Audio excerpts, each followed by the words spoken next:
In 1695, one pirate would pull off the greatest heist in history. Not a bank, not a train, but an empire's literal treasure ship loaded with gold, silver, and jewels. His name was Henry Every, and his raid was so disruptive, in fact, that it sparked the first worldwide manhunt. This is the story of the pirate who made himself rich, made empires furious, and then vanished into legend. Now, Every, he wasn't born a pirate. He started in the Navy, where life was often considered kind of miserable, low pay, super long voyages at times, and food you wouldn't want to eat, let alone, the conditions are bad. I can't even imagine. But anyways, so in 1694, he found himself aboard Charles II. It was a warship that was kind of falling apart, hadn't paid its crew in months, bad conditions, not a great time. For most men that were aboard the ship, they just considered it, bad luck. But for Henry Every, it was an opportunity. He led a mutiny, tossed out all the officers, and rechristened the ship as Fancy. Now, Fancy, lean, fast, built for pursuit. Every wasn't just rebelling against its captain at the time, he was rebelling against the system that kept sailors poor and in these bad, terrible conditions. So from that moment on, Every knew he was a pirate.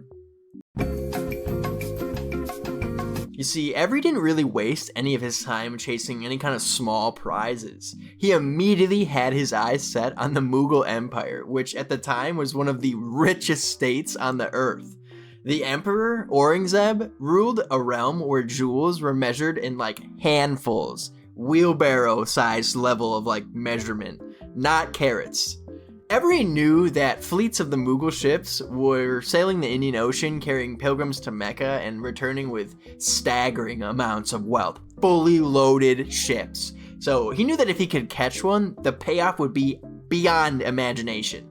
So in September of 1695, Every would get his chance, and off the coast of India, the Mughal treasure fleet appeared with dozens of ships, and one of them in particular was the most prized of all.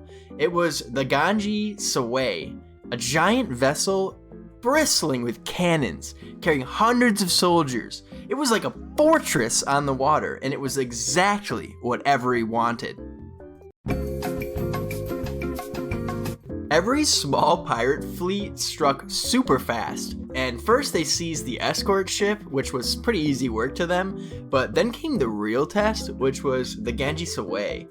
On paper, the fight should have literally been over instantly, as the Mughal ship had 80 cannons compared to the Fancy's 46 and far more men than Every's side.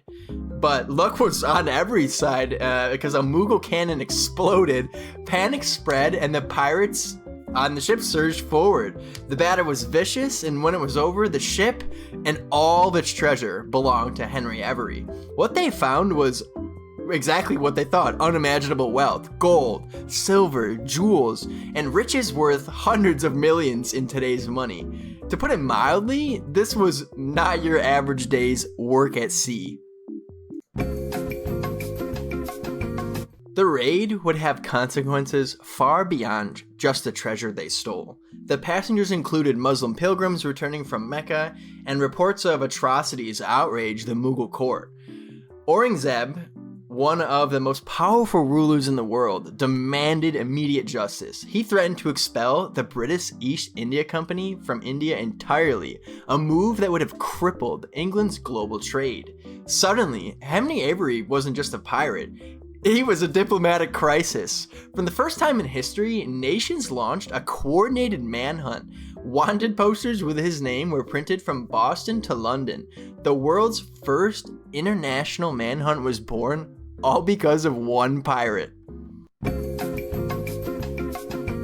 After dividing the loot, Every just disappeared. Some of his crew were caught, put on trial in England, and hanged, and a grim warning would be set to pirates, but Every himself, he was never seen again.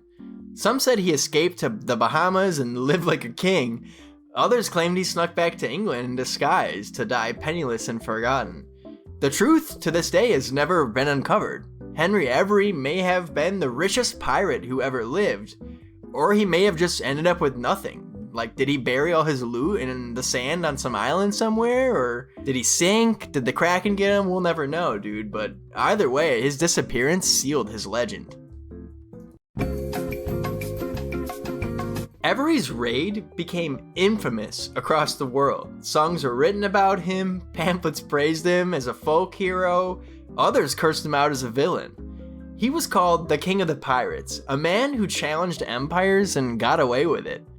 Even today, Every's story feels larger than life. Characters in today's media like Jack Sparrow, and I would even say heist-oriented movies, have been inspired to some extent by Every's legendary score.